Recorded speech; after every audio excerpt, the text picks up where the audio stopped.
June 19th, 1975, Chicago. Vincent Torino had been Sam Giancana's closest friend since they were 10 years old, stealing apples on the South Side. The Chicago outfit offered him $50,000 to set Sam up for execution. Vinny took the money. He called Sam, told him about a sit-down at the basement of Sam's own house, made sure the door would be unlocked, made sure Sam would be alone cooking sausages in his kitchen, 3 bullets to the back of the head. That's how they found Sam Giancana on June 19, 1975. What the newspapers never reported was the phone call Vinny received exactly 1 hour after Sam's body was discovered. Sam's voice, clear as daylight. "Thanks for the favor, Paisan. Now we're even." For 15 years, Vinny thought he was hearing ghosts. He was wrong. Before we jump back in, tell us where you're tuning in from, and if this story touches you, make sure you're subscribed because tomorrow I've saved something extra special for you. Miami Beach, 1990. 15 years later. The blood on the photographs was still wet. Vincent Torino's hands trembled as he held the manila envelope that had arrived with the morning produce delivery. No return address, no postmark. Just his name written in familiar handwriting that made his stomach drop like a stone through black water. The first photograph showed him shaking hands with Tommy the Hammer Marcello outside Cicero's Fish House in 1975. The second captured him counting $51,000 bills in the front seat of his Cadillac. The third, Christ the Third, showed him dialing Sam's number from a payphone on Harlem Avenue, his face clearly visible through the booth's glass. But it was the fourth photograph that stopped his heart cold. Sam Giancana, alive, standing in what looked like a hospital room, bandages wrapped around his head where 3 bullets should have blown his brains across his kitchen linoleum. The timestamp read June 20th, 1975, 1 day after his supposed murder. Vinny dropped into his office chair behind Torino's Trattoria, the successful restaurant he'd built from nothing after fleeing Chicago. His legitimate life, his clean life. The lie he'd been living for 15 years crumbled around him like wet newspaper. A cassette player sat at the bottom of the envelope. His finger hesitated over the play button. Some doors, once opened, could never be closed again, but the not knowing would kill him faster than whatever was on that tape. Click, static, then that voice. Older now, rougher, but unmistakably Sam Giancana. "Hello, Vinny." Surprised. "You always were too trusting, Paisan. Did you really think the outfit wanted me dead?" "They wanted me gone, sure. Out of Chicago, out of their business. But dead?" A low chuckle that raised goosebumps along Vinny's arms. "Dead men can't testify to Congress about Cuba. Dead men can't spill secrets about Dallas. But disappeared men? Men everyone thinks are dead? Those men can be very useful." The tape hissed.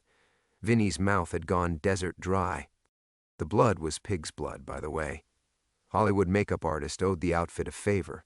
3 blanks to the back of the head, a little theater, and Vincent Torino, my oldest friend, my brother, became the perfect patsy.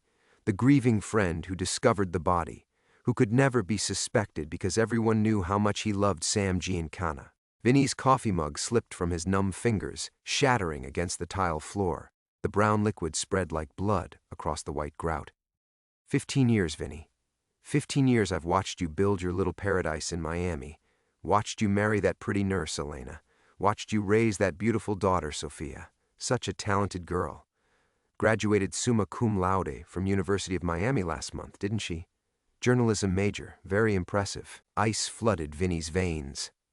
How did Sam know about Sophia's graduation? How did he know about any of it? You took $50,000 to betray me. 50,000 pieces of silver to sell out your closest friend. Did you spend it well, Vinny? I hope you enjoyed every penny because now it's time to pay the principal. With interest. A knock on his office door made Vinny jump like a startled cat. "Mr. Torino?" Maria, his hostess, poked her head inside. "Your 4 o'clock reservation is here. The gentleman said to tell you Sam sends his regards." The cassette player slipped from Vinny's hands. "That would be my messenger," Sam's voice continued from the floor. "Don't keep him waiting, Paisan. He's brought you a gift, the first of many." Vinny's legs felt like water as he stood. Through his office window he could see the dining room of his restaurant, his pride and joy, his second chance at life.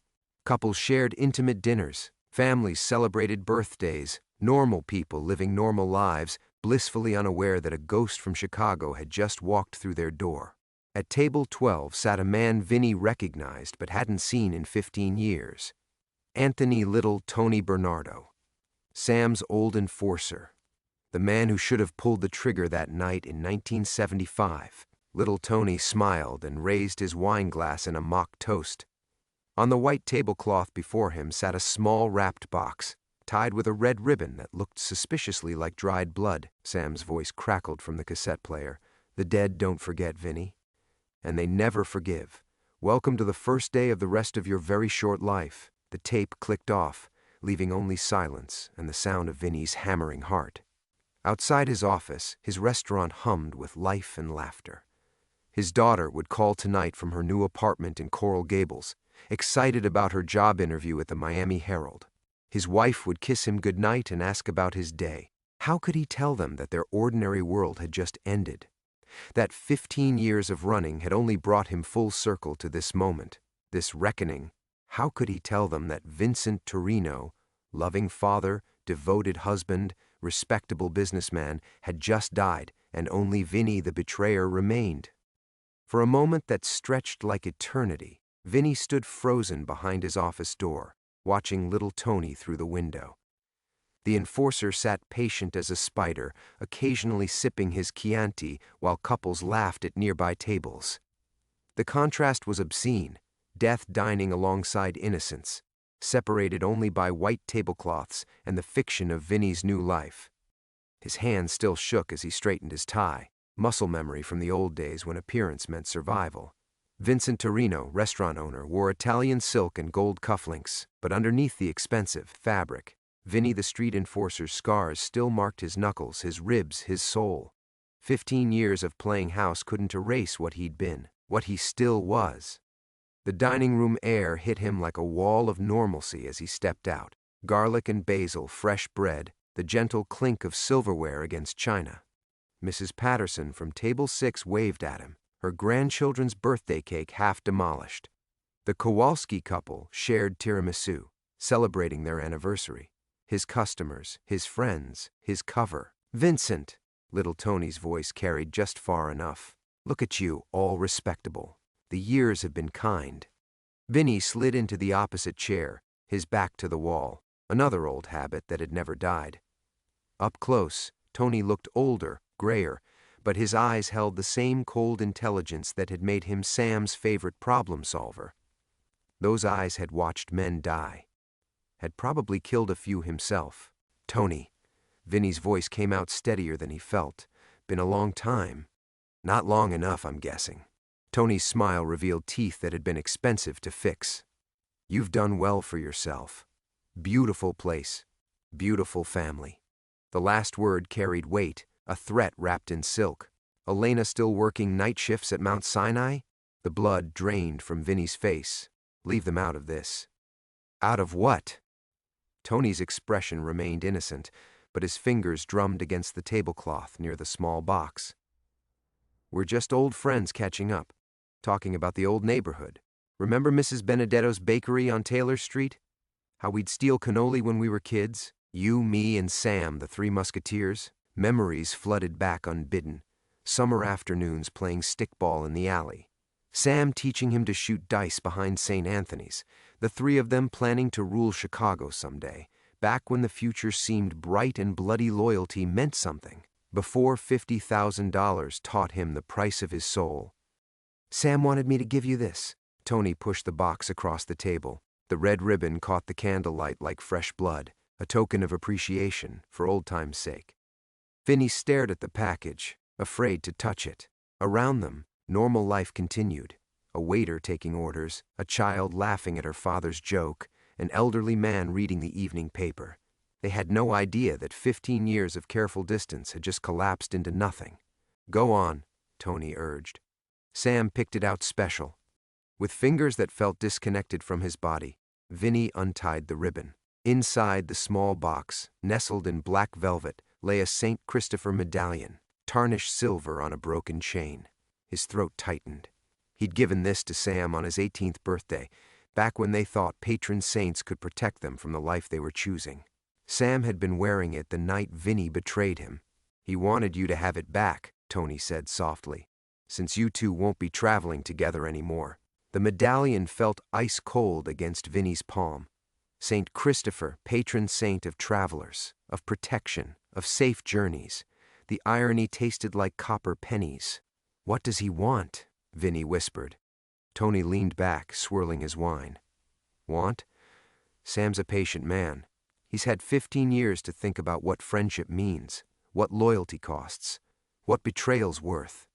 His eyes flicked toward the kitchen, where Vinny's sous chef Marco was plating the evening special. Nice kid, Marco. Reminds me of myself at that age. Eager, loyal, willing to do anything for the right price. The implication hung between them like smoke. How many people in Vinny's life weren't what they seemed? How long had Sam's eyes been watching from the shadows? "You're Sophia's interview tomorrow," Tony continued conversationally. "Miami Herald, right? Crime beat, I heard. Funny how life comes full circle." Vinny's hand clenched around the medallion, its edges cutting into his palm. "If you touch her—" "Touch her?" Tony looked genuinely offended. "Vinny, please. We're civilized men. But accidents happen, cars crash, people disappear. Miami's a dangerous city for a young woman living alone." The restaurant sounds faded to a distant hum. Vinny could hear his own heartbeat, feel the walls of his carefully constructed world crumbling like wet cardboard. 15 years of legitimacy, of family dinners and school plays and quiet Sunday mornings, reduced to ashes by one small box and a ghost's patient revenge. "What do I have to do?" he asked. Tony smiled and finished his wine. "Wait for instructions." "And Vinny?" He stood, dropping a 50 on the table. "Tell Elena I said hello." Vinny sat motionless at table 12 long after Tony's footsteps faded into the Miami night, the St. Christopher medallion burning like ice in his clenched fist. Around him, his restaurant continued its evening rhythm, the soft murmur of conversation, the gentle clink of glasses, the warm laughter of people whose biggest worry was choosing between the osso buco and the linguine al vongole. He envied them their ignorance. The $50 bill Tony had left sat folded beneath his empty wine glass like a calling card. $50. A cruel joke, given what this had all started over. Vinny's betrayal had been worth $50,000, a fortune in 1975, enough to disappear, to start over, to build something clean. Now Sam was offering him $50 for a meal, as if to say, "This is what your friendship was really worth." "Dinner money, Mr. Torino?" Maria appeared at his elbow, her voice concerned. "You've been sitting here for 20 minutes. Is everything all right?" 20 minutes. It felt like 20 years, or 20 seconds. Time had become elastic, unreliable, like everything else in his world. "Fine," he managed, "just thinking." But as Maria walked away, Vinny's phone buzzed against his chest, the private line only family knew. His hands shook as he pulled it out, half expecting to see Sam's number on the display. Instead, Elena's contact photo smiled at him, her face radiant from their honeymoon in Tuscany 12 years ago. "Vincent, you sound strange. What's wrong?" Her voice, warm and concerned, nearly broke him. How many times had she asked that question over the years when nightmares woke him screaming, when he'd stare out their bedroom window at 3 a.m., convinced he'd seen familiar faces in the shadows.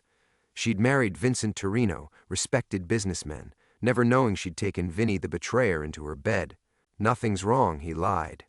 The words tasted like ash. "Just busy night at the restaurant." "Well, don't stay too late." Sophia called. "She's nervous about tomorrow's interview. I told her to call you if she needed a pep talk. You know how much your opinion means to her." Sophia, his daughter, the one pure thing in his stained life, and now Sam's target. Vinny closed his eyes, seeing her as she'd been at 5 years old, pigtails flying as she ran to him shouting, "Daddy!" Seeing her at graduation last month, beautiful in her cap and gown, the first Torino to finish college. She wanted to be an investigative journalist, to uncover truth, to make the world better. If she only knew what truths lived in her father's past. "Vincent, are you there?" "I'm here." He forced normalcy into his voice. "Tell Sophia I love her. And Elena, I love you too." A pause. You're scaring me. What's really going on?" Before he could answer, the restaurant's front door chimed. Vinny looked up to see a young man in a delivery uniform approaching the hostess stand. College-aged, maybe Sophia's age, with the eager look of someone earning tuition money one pizza at a time, except Torino's trattoria didn't take deliveries this late, and the kid was staring directly at Vinny. "I have to go," Vinny whispered into the phone. "Lock the doors tonight. All of them. Don't go anywhere alone tomorrow." "Vincent, you're frightening me." He hung up and pocketed the phone, watching as Maria directed the delivery boy toward his table. The kid approached with the casual confidence of youth, but his eyes were older, harder. Vinny had seen eyes like that in the mirror for too many years. "Vincent Torino?" The boy's voice carried a slight Chicago accent, barely noticeable unless you knew what to listen for. "Special delivery." He handed Vinny a thick manila envelope, identical to the one that had arrived that morning.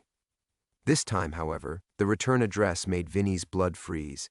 Giancana, 1434 Winona Avenue, Oak Park, Illinois. Sam's childhood home. The address where they'd met as 8-year-old boys, where they'd sworn blood brotherhood in the basement, where they'd planned their conquest of Chicago's streets. The house had been demolished in 1978, 3 years after Sam's supposed death. But here was that address, written in Sam's distinctive handwriting, on an envelope that shouldn't exist from a place that no longer stood. "Have a good evening, sir." The delivery boy smiled and walked away, but not toward the front door. Instead, he headed for the kitchen, moving like he owned the place, like he belonged. Vinny's chest tightened. How many others? How many people in his life, employees, neighbors, customers, belonged to Sam? With trembling fingers, he opened the envelope. Inside was a single sheet of paper with 4 words written in red ink: "The game begins tonight." Beneath that, a time, 11:47 p.m. Vinny checked his watch. 11:46. 60 seconds. Whatever Sam had planned, whatever nightmare he'd orchestrated across 15 years of patient planning, it was about to begin. The old life was reaching up from its grave, dragging him back down into the blood and betrayal he'd tried so hard to escape. At exactly 11:47, every phone in the restaurant began ringing at once. The cacophony was immediate and overwhelming. Landlines, cell phones, even the ancient rotary in the coat check that hadn't worked in years.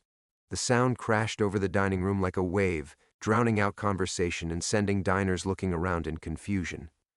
Vinny's own phone vibrated against his chest, its ring joining the electronic symphony of terror. He didn't move, couldn't move. The other customers fumbled for their devices, checking caller IDs with puzzled expressions, but Vinny knew with sick certainty that every call was the same. Every ring carried the same message from the same dead man. "What the hell?" Marco emerged from the kitchen, wiping his hands on his apron, phone pressed to his ear.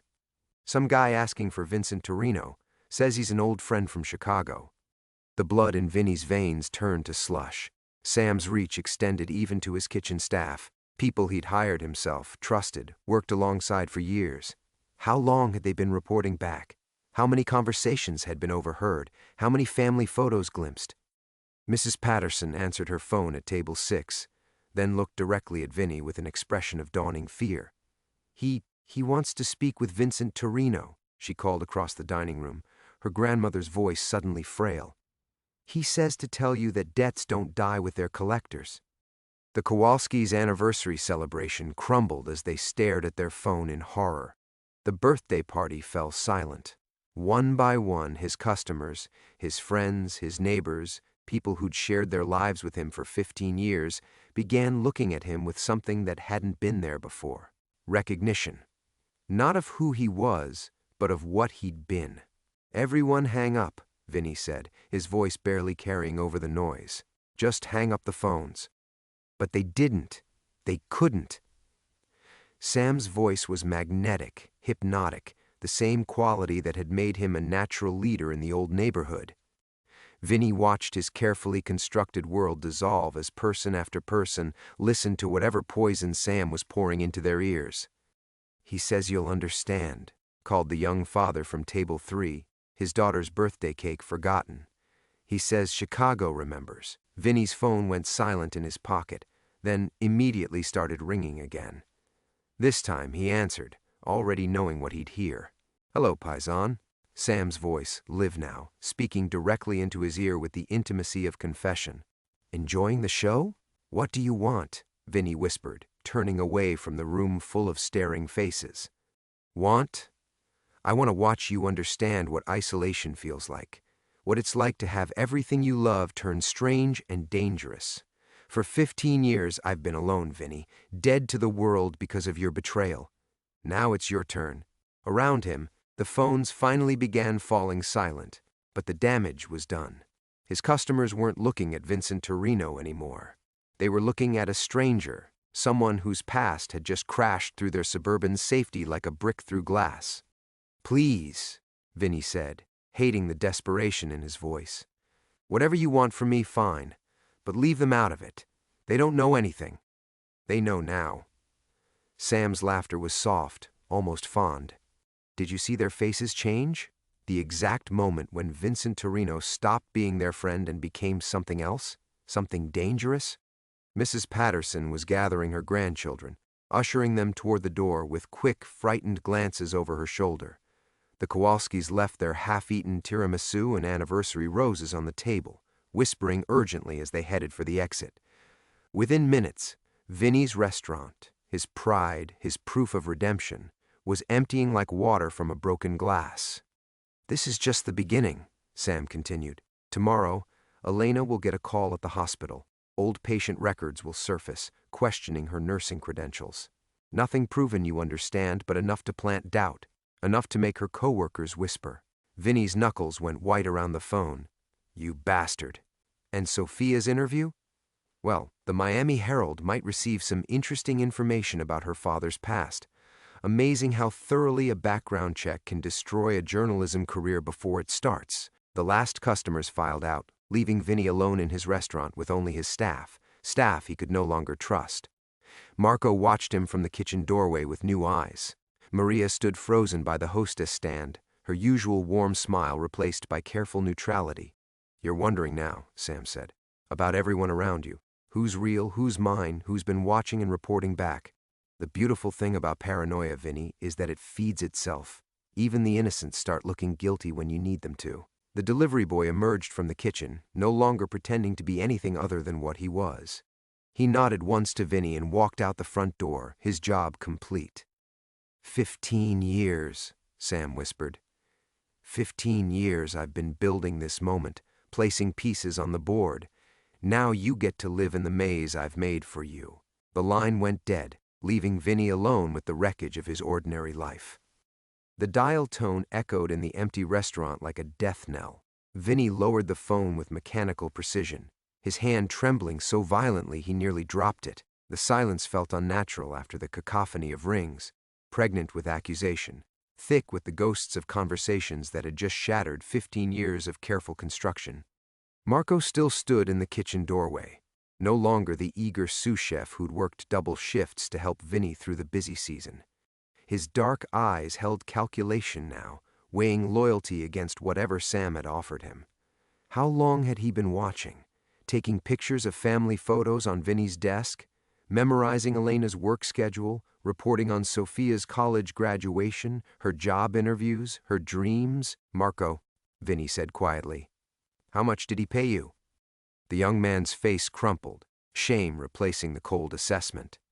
"My sister needed surgery, Mr. Torino. Lucia's cancer. The treatments weren't covered. He knew exactly how much we needed."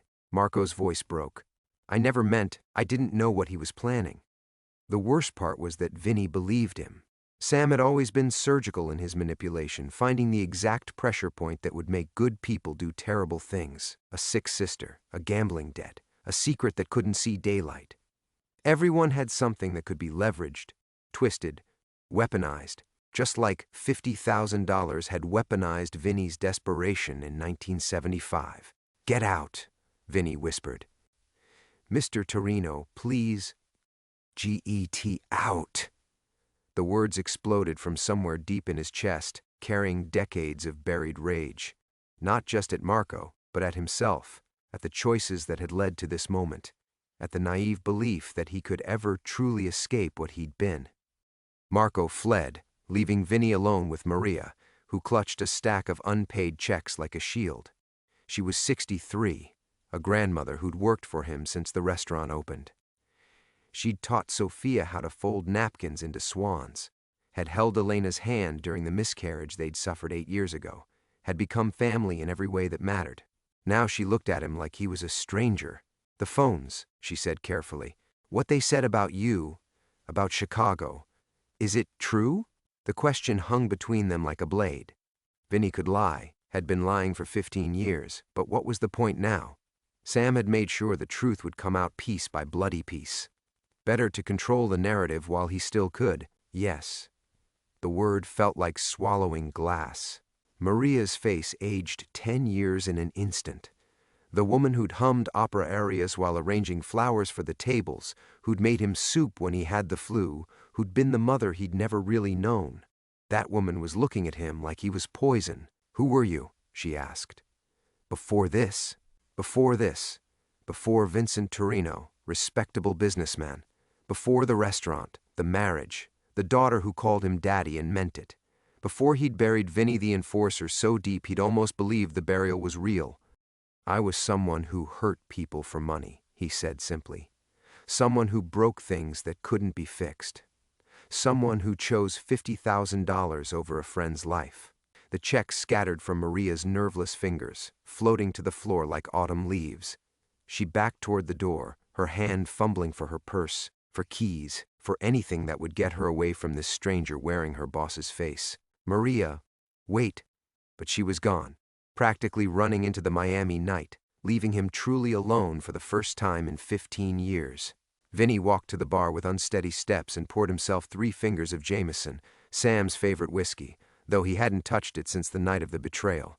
The first sip burned, but the second went down smooth, tasting like memory and regret. His phone buzzed. "A text from Elena. Vincent, what's happening? Mrs. Patterson just called. She said strange things. About you, about Chicago. She's frightened." Then another. "The hospital called. Someone made a complaint about my credentials. They want to see me first thing tomorrow. I'm scared." And finally, Sophia's interview was canceled. The Herald said they received information that requires investigation. She's crying. "What did you do to us?" Each message was a nail in the coffin of his redemption. Sam wasn't just taking revenge. He was methodically dismantling everything Vinny had built, making sure everyone he loved understood exactly who they'd been trusting all these years. The restaurant felt cavernous now, filled with the echoes of normal life. Birthday celebrations and anniversary dinners and first dates, all of it contaminated by the truth of what he was. A killer, a betrayer, a man who'd sold his soul for the down payment on respectability. Outside, a car engine started. Then another, the sound of his neighborhood awakening to the monster in their midst. "The dead don't forget," Sam had said. But Vinny was beginning to understand the real horror. The living don't forgive. Vinny stared at Elena's messages until the words blurred, the Jameson making his eyes water. Or maybe that was something else entirely. He'd built his new life on the foundation of a single lie, that Vincent Torino was real, that Vinny the betrayer had died in Chicago 15 years ago. Now Sam was forcing him to excavate that grave with his bare hands. The restaurant's landline shrilled through the silence. Vinny let it ring twice before answering, already knowing who it would be. "Missing someone." Sam's voice carried amusement, the same tone he'd used when they were kids, and he'd hidden Vinny's baseball cards. "I thought you might want to know. Elena's driving around looking for you. She's been to 3 other restaurants, asking if anyone's seen her husband. Funny thing is, she keeps describing Vincent Torino, but that's not really who she married, is it?" Through the front window, Vinny caught a glimpse of Elena's Honda pulling into the parking lot. Even from a distance, he could see the rigid set of her shoulders, the way her hands gripped the steering wheel like a lifeline. She'd changed out of her scrubs into jeans and the Northwestern University sweatshirt he'd bought her for their anniversary, the one with the Chicago connection she'd always found romantic. 15 years of marriage, Sam continued conversationally. Think she ever suspected? Women have intuition about these things. Maybe she convinced herself those nightmares were from trauma, not guilt. Maybe she told herself real love could save anyone from their past. Elena was getting out of the car now, her movements sharp with barely controlled panic. She'd braided her hair, something she only did when extremely stressed, and Vinny could see her phone clutched in her free hand, probably rereading those unanswered texts. Here's what's going to happen, Paisan. You're going to tell her everything. Not the sanitized version you've probably rehearsed in your head for years, but the truth about the collections, about the beatings, about how you held Tommy Scalise's hand in the vise while I asked him questions. Sam's voice dropped to a whisper. About how you looked me in the eyes and pulled that trigger. The front door chimed as Elena entered, her gaze immediately finding him behind the bar. Relief flickered across her face for just a moment. He was safe. He was here. Before being replaced by something harder to read. She approached slowly, her nursing training evident in how she cataloged his condition, the whiskey, the trembling hands, the hollow expression. Vincent. She stopped just out of reach. Mrs. Patterson called me. She said a man on the phone told her you used to kill people in Chicago. The words hung in the air like smoke.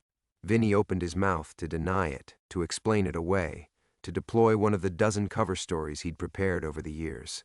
But Sam's laughter was still echoing in his ear from the phone he hadn't quite hung up. The beautiful thing about truth, Sam's voice carried clearly enough for Elena to hear, is how it changes everything that came before. Every I love you becomes a lie. Every trust me becomes manipulation. Every moment of happiness becomes something stolen from someone who never gave consent to love a killer. Elena's face went white. She looked at the phone in Vinny's hand, then back at his face, and he watched her see him clearly for the first time in 15 years. Not Vincent the restaurant owner, not Vincent the devoted father, but the man who'd learned to be gentle only after spending decades perfecting violence. Is it true? Her voice was barely audible. And there it was, the moment Sam had engineered so perfectly. The question that would either damn him with the truth or damn him with another lie. Vinny looked at this woman who'd loved him, who'd given him a daughter, who'd built a life with someone who'd never really existed. Yes, he whispered. Elena's hand flew to her mouth, stifling what might have been a sob or a scream. She backed toward the door, her eyes never leaving his face, as if he might transform into something monstrous before her eyes. Elena, please. Don't. The word came out sharp as a blade. Just don't. I need to think. I need to. She fumbled for the door handle. Sophia doesn't know? No. Good. Elena's voice cracked. At least that's something. She was gone then, leaving only the sound of her car pulling away and Sam's soft laughter from the forgotten phone. You know what the real joke is, Vinny? Sam's voice floated up from the speaker. You actually thought you deserved that happiness. You thought you could just take it, like everything else, and make it yours. For the first time since this nightmare began, Vinny smiled, and it wasn't a pleasant expression. You're wrong about one thing, Sam. What's that, Paisan? I never thought I deserved it. That's why I'm going to fight for it. Vinny hung up the phone with deliberate precision, cutting off Sam's response. The silence that followed felt different now, not empty, but charged with purpose. He finished the Jameson in one burning swallow and walked to his office, muscle memory guiding him to the safe hidden behind a framed photo of Sophia's high school graduation. The combination hadn't changed in 15 years, Elena's birthday. Inside, beneath insurance papers and the deed to the restaurant, lay a leather portfolio he'd hoped never to open again. His fingers traced the worn edges before he pulled it out, the weight of it familiar despite the passage of time. Vincent Torino's life was documented in neat manila folders, birth certificate, social security card, business licenses, all of it expertly forged by the best paperman in Chicago. But underneath, wrapped in oilcloth like a relic, was what remained of his original identity. Vinny Torino's FBI file, 200 pages of surveillance photos, witness testimonials and incident reports. The real record of who he'd been before he'd buried that man and tried to become someone worthy of love. He spread the photographs across his desk like tarot cards revealing a bitter future. There he was at 25, leaving a warehouse where Tony Marcello had learned the hard way about skimming from Sam's operations. At 30, standing beside Sam outside federal court, both of them grinning because they knew the key witness would never testify. At 35, shaking hands with the man who'd eventually pay him to commit the ultimate betrayal. The last photo was the one that mattered most. Sam and Vinny at Riccobene's, 3 days before the hit. They looked like brothers in the dim restaurant light, Sam's arm around Vinny's shoulders as they shared some private joke. You could see the love between them, the bond forged in childhood and tempered by decades of violence. You couldn't see the $50,000 already burning a hole in Vinny's conscience. His phone buzzed. A text from Sophia. "Dad, what's happening?" Mom won't answer her phone, and the Herald called to say, "My interview is postponed indefinitely. Someone sent them information about our family. I don't understand." Vinny stared at his daughter's words, each one a small knife twisting in his chest. Sophia, who'd inherited Elena's compassion and his own stubborn determination, who'd worked 2 jobs to pay for journalism school because she believed in truth, in justice, in holding powerful people accountable for their crimes. What would she see when she looked at those FBI photos? When she read the reports detailing how Vincent "Vinny" Torino had been suspected in 17 murders but never charged? When she learned that every bedtime story he'd told her, every moral lesson about doing the right thing, had come from the mouth of a killer? Another text. "Dad, there are reporters outside Mom's hospital. Someone's asking questions about her background, saying she might have falsified credentials. This is insane. Please call me." Sam was moving fast now, applying pressure from every direction. He'd waited 15 years for this moment, and he wasn't going to let Vinny adapt or find his footing. The attack was surgical, designed to isolate him from everyone who might offer support or refuge. But Sam had made one crucial miscalculation. Vinny pulled out his personal phone, the one Sam didn't know about, and scrolled through the contacts until he found the number he'd memorized but never called. Detective Ray Kowalski, Chicago PD, retired. Ray had been hunting Sam Giancana for 20 years before the apparent murder in 1975. More importantly, he'd been hunting Vinny too. The phone rang 3 times before a gravelly voice answered. "Yeah? Ray, it's Vincent Torino. But you probably know me better as Vinny." A long pause. Then, "Jesus Christ, I figured you were dead by now. Where are you calling from? Miami? And Ray? Sam Giancana is alive." Another pause. Longer this time. "That's impossible. I saw the crime scene photos. I worked that case for 2 years after." He faked it. "He's been alive this whole time, waiting." Vinny looked at the FBI photos spread across his desk. "And now he's coming for me. Why are you telling me this? You know I've got a file on you thick as a phone book. Soon as I hang up this phone, I could have you picked up on charges dating back to the Carter administration. Because you want him more than you want me." Vinny closed his eyes, feeling the weight of what he was about to say. "And because I'm ready to give him to you." The silence stretched so long, Vinny wondered if the line had gone dead. Finally, Ray spoke. "What do you need?" Outside, another car pulled into the parking lot. Through the blinds, Vinny saw a news van with Channel 7 logos. A reporter was already setting up, probably preparing to broadcast live from the restaurant owned by a suspected Chicago mob enforcer. "I need 24 hours, Vinny said. "And I need you to believe that some men can change." 24 hours until what? Vinny gathered the FBI photos, stacking them neatly, before sliding them back into the portfolio. "Until I finish what I started 15 years ago." The line went quiet for 10 seconds, long enough for Vinny to wonder if Ray had hung up. When the detective finally spoke, his voice carried the weight of 20 years hunting ghosts. "You understand what you're saying, Torino? You're talking about bringing down the most wanted man in Chicago history, a man who's supposed to be dead." "I understand." Vinny watched through the blinds as the Channel 7 reporter adjusted her microphone, preparing to destroy what remained of Vincent Torino's reputation on live television. But Sam made one mistake. "He thinks I'm still the same man who betrayed him. Aren't you?" The question hit like a physical blow. Was he? 15 years of marriage, fatherhood, legitimate business. Were they real transformation or just an elaborate performance? When stripped of everything he'd built, what was left? "I guess we'll find out," Vinny said. He gave Ray the restaurant's address and hung up.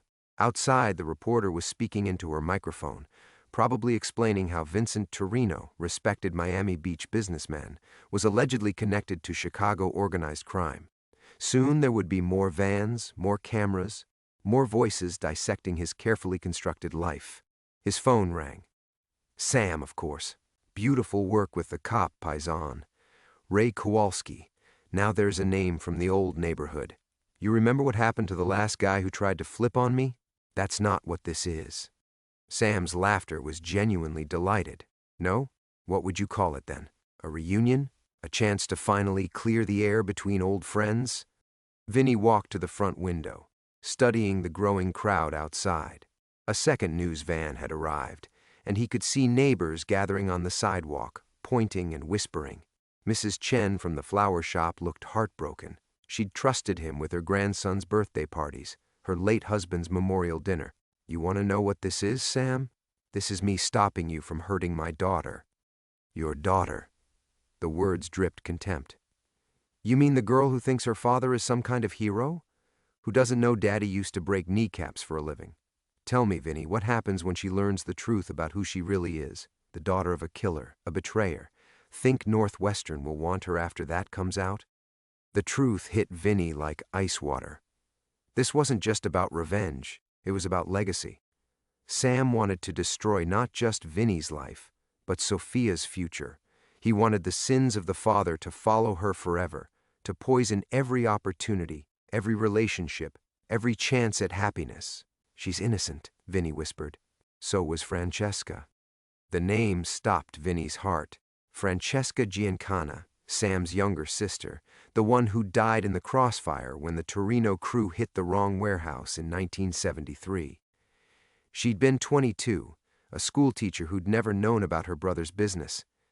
Vinny had carried her blood on his hands for decades, but he'd never spoken her name aloud. That was different, Vinny said, but the words felt hollow. Was it? You took an innocent life because you were following orders, taking money, doing what needed to be done. Sound familiar? Through the window, Vinny saw Elena's Honda returning to the parking lot. She sat in her car for a long moment, staring at the news crews, at the circus her life had become. When she finally got out, her movements were those of a woman walking to her own execution. Here's how this ends, Paisan, Sam continued. You can run, try to disappear again, spend the rest of your life looking over your shoulder while your family pays for your sins. Or you can come home to Chicago and face what you did like a man. And if I do, then maybe, I let Elena and Sophia keep their lives. Not the lives they had, but lives.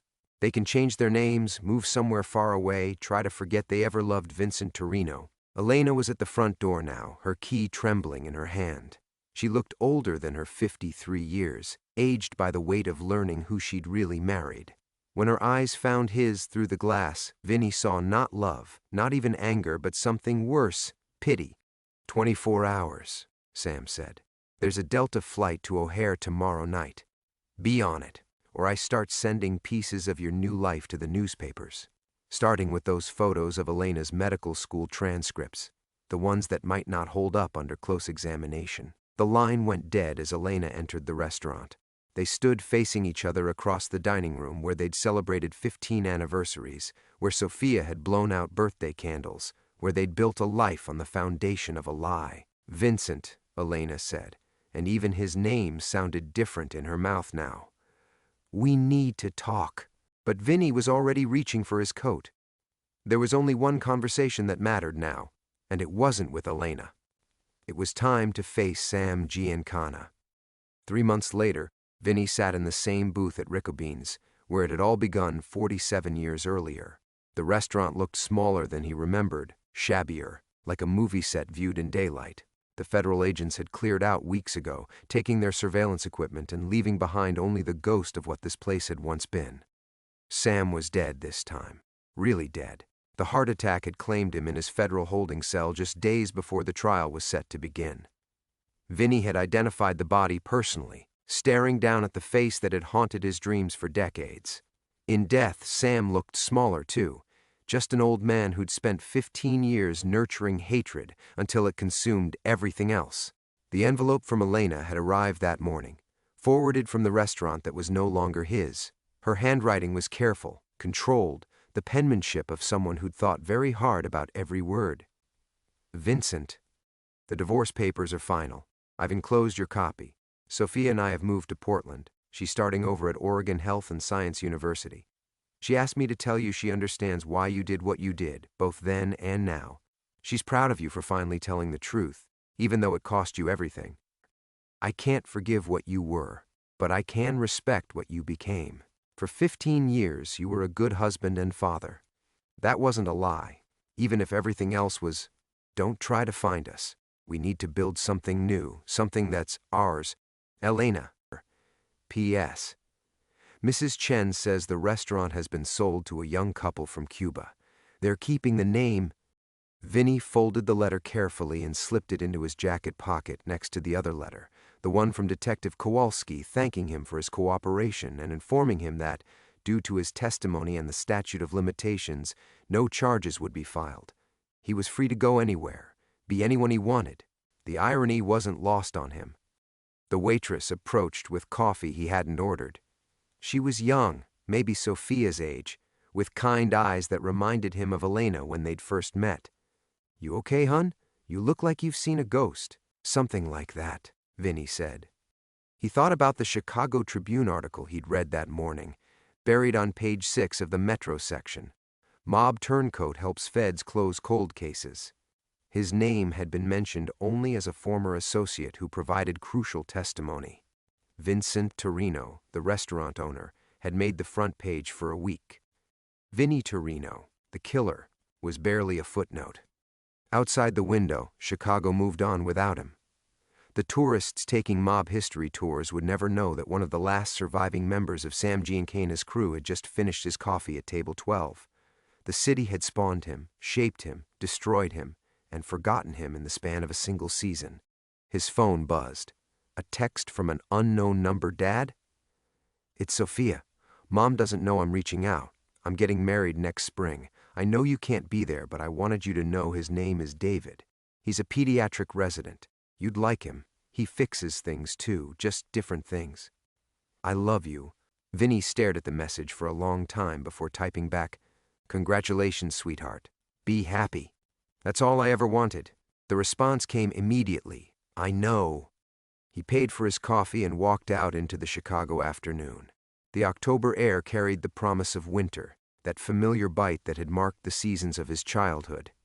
He'd forgotten how the city smelled: car exhaust and lake water, deep dish pizza and industrial decay, dreams and broken promises all mixed together. At the corner of State and Madison, he stopped and looked both ways. North toward the old neighborhood, where Sam's ghost still whispered from empty storefronts. South toward the airport, toward whatever came next for a 60-year-old man with no identity, no family, and blood on his hands that would never fully wash clean. A young couple passed him, the woman laughing at something her boyfriend had whispered in her ear. They looked the way he and Elena had once looked, full of certainty that love could conquer anything. Vinny remembered that feeling, that beautiful delusion that the past was negotiable and the future was guaranteed. He pulled out his phone and deleted Elena's contact information, then Sophia's new number. Some doors, once closed, should stay that way. The L train rumbled overhead, carrying its cargo of strangers to destinations unknown. Vinny bought a ticket south and found a seat by the window. As the city fell away behind him, he thought about Sam's final words in the federal courthouse. "You think you won something, paisan? You lost everything that mattered." Maybe Sam was right. But for the first time in 47 years, Vincent Vinny Torino was exactly who he claimed to be, a man with nothing left to hide and nothing left to lose. The train carried him toward whatever remained of his life, and for once, that was enough.